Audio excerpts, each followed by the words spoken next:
Good morning, students.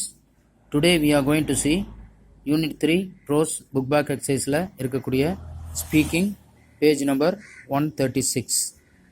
2-minute speech. Good morning to all. We are gathered here to inauguration of our English Literary Association. On this occasion, I extend a special welcome to our chief guest, Dr. Velavan, who will be inaugurating the Literary Association. With great gratitude, I welcome the headmaster and the teachers for without their support this gathering is not possible. Finally, my friends who are waiting to be enlightened and enriched by the speeches, welcome you all, my friends. Once again, I welcome you all on behalf of our school. Thank you. Okay, Kana? Okay, Kana? We are gathered. நாம் இங்கு அனைவரும் திரண்டிருப்பது எதற்காக அப்படின்னா ஆங்கில இலக்கிய சங்கத்தின் சார்பாக நாம் திரண்டிருக்கிறோம். இந்த ஆன் திஸ் அக்கேஷன் அப்படின்னா இந்த நேரத்தில் I extend a special welcome to our chief guest. நான் நம்மளுடைய விருந்தாளியாக வந்துள்ள டாக்டர் வேலவன் அவர்களை நான் இங்கு வரவேற்கிறேன். With great gratitude I welcome the headmaster and teachers. அது மட்டும் இல்லாமல் இங்கே வருகை தந்திருக்கும் தலைமை ஆசிரியர் மற்றும் ஆசிரியர்களுக்கு எந்த ஒரு சப்போர்ட் அப்படின்னா ஆதரவுமின்றி இங்கே கூடியதற்கு கட்டாயம் அல்ல. அதனால் என்னுடைய நண்பர்களாகிய உங்களுக்கு நாங்கள் waiting to enlighten and enrich this by the speeches welcome you all my friends. எல்லாரையும் இங்கு இந்த பேச்சில் நான் உங்களை வரவேற்கிறேன் அப்படிங்கிறார். மறுபடியும் உங்கள் அனைவருக்கும் இந்த பள்ளியின் சார்பாக நன்றியை தெரிவித்துக் கொள்கிறேன் அப்படின்னு சொல்கிறாங்க. இது ஸ்பீச்சு. ரைட்டிங்கில் ஹின்ஸ் டெவலப்மெண்ட் எழுதணும். அந்த ஹின்ஸ் டெவலப்மெண்ட் எப்படி எழுதணும் அப்படிங்கிறது தான் நமக்கு tips. Read the hints twice or thrice carefully. ட்வைஸ்னா 2 times, த்ரைஸ்னா 3 time. ஒரு பேராகிராஃபை படிக்கிறோம் அப்படின்னா அந்த பேராகிராஃபை 1 முறை 2 முறை 3 முறை நல்லா தெளிவாக படிக்கணும். Understand the passage well. கொடுத்துருக்கக்கூடிய பேசேஜ்னா பத்தி, ஓகேயா, அதை தெளிவாக படித்து புரிந்து கொள்ள வேண்டும்.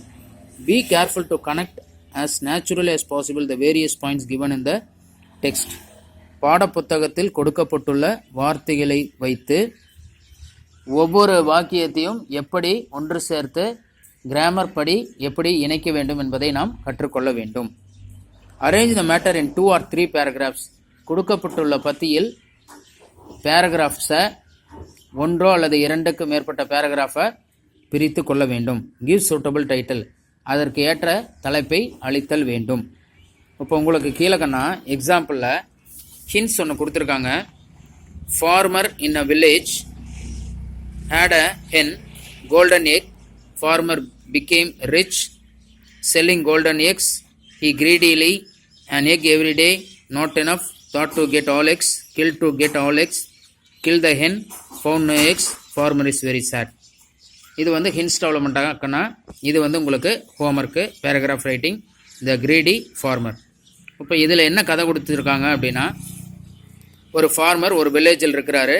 அவர் ஒரு தங்க முட்டையிடும் ஒரு கோழியை வளர்த்து வருகிறார். அது ஒவ்வொரு நாளும் தங்க முட்டையிட்டு கொண்டு இருக்க இந்த ஃபார்மர் அந்த கோல்டன் எக்குக்கு மார்க்கெட்டு கொண்டு வர்றாரு. அதில் நிறைய அமௌண்ட் சம்பாதிக்கிறார். அதனால் பணக்காரன் ஆகிறாரு. இதனால் கிரீடி அப்படின்னா பொறாமைப்பட்ட அந்த விவசாயியானவர் எல்லா எக்கையும் ஒரே நாளில் நமக்கு கிடைக்கணும் அப்படின்னு ஒரு எண்ணத்தில் அந்த கோழியை கொலை பண்ணுறாரு. அது என்ன ஆகுதுன்னா எதுக்காக கொல்றாரு?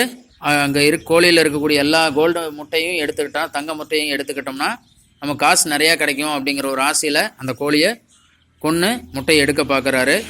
கொன்று எடுத்ததுக்கப்புறம் பார்க்குறப்ப அங்கே உள்ள எந்த ஒரு முட்டையும் இல்லை. கடைசியில் விவசாயி சோகம் அடைகிறார் அப்படிங்கிறது கதைக்கண்ணா. இந்த பேராகிராஃபை கிரீடி ஃபார்மர் அப்படிங்கிறது ஹெட்டிங்.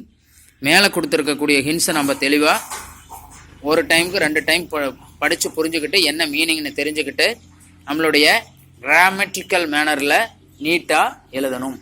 எழுதி அதை தெளிவாக புரிஞ்சுக்கிட்டு எழுதணும். அப்போ உங்களுக்கு ஹோம்ஒர்க்கு ஹின்ஸ் டெவலப்மெண்ட்டு ஹோம்ஒர்க்குன்னா இந்த கிரேடி ஃபார்மர் அப்படிங்கிறது ஹோம்ஒர்க் கொடுக்குற அன்றைக்கி நீங்கள் எழுதி அனுப்பணும். ஓகேயா? தேங்க்யூ.